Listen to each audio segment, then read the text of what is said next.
Frankie McGrath grew up in the quiet town of Willow Creek. Life revolved around family, church, and the changing seasons. Her family, deeply rooted in tradition, valued stability and conformity. Frankie, with her compassionate heart and independent spirit, felt the pull of a world beyond Willow Creek. Her confidant, her rock, was her older brother, Jamie. They shared a bond built on laughter, whispered secrets, and unwavering support. Jamie, always the protector, encouraged Frankie's dreams, even when they differed from their parents' expectations. Graduation came and Frankie, armed with idealism and a nursing degree, yearned for a life less ordinary. The world was changing. The Vietnam War dominated the headlines, casting a long shadow over the nation. Young men, their faces etched with both fear and determination, were shipped off to a distant land. Frankie watched the newsreels, her heart heavy with a growing sense of urgency. She felt compelled to help, to make a difference. Jamie, sensing his little sister's turmoil, confessed his own decision to enlist. Frankie was devastated. Fear warred with pride.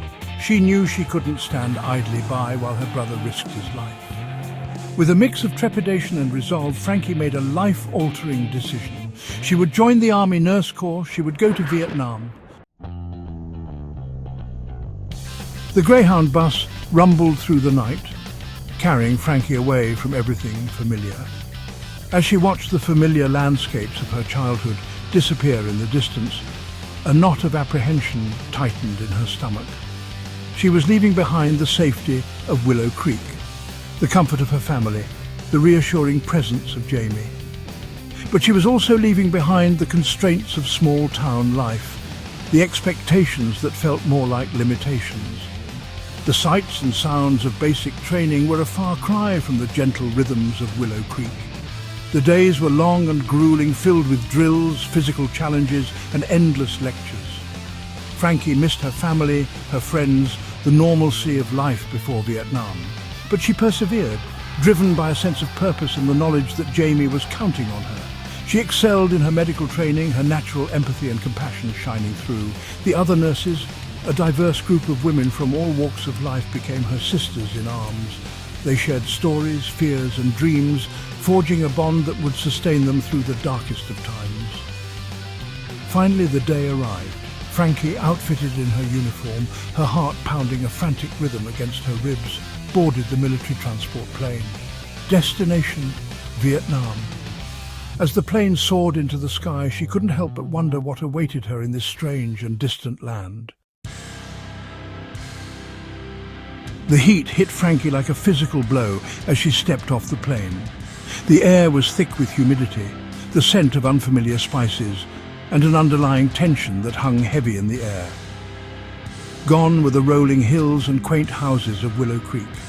In their place stood a chaotic landscape of bustling cities, dense jungles, and the ever-present reminders of war.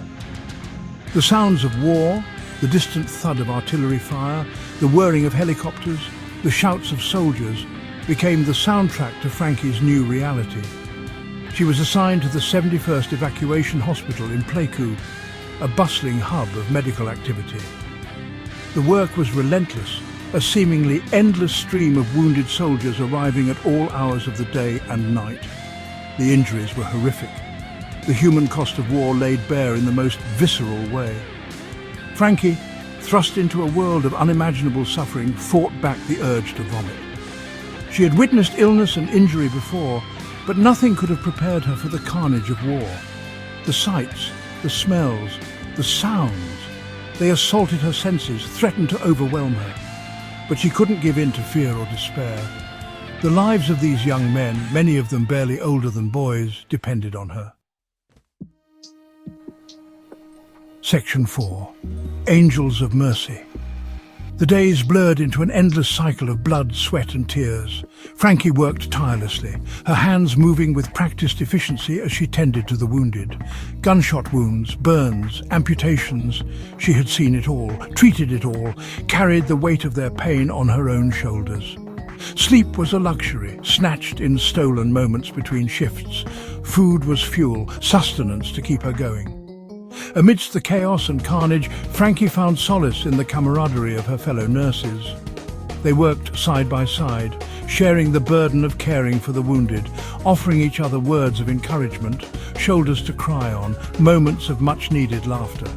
They were a lifeline, a beacon of light in the darkness, reminding Frankie that even in the midst of war, humanity could still prevail. There were moments of joy, too, fleeting but precious.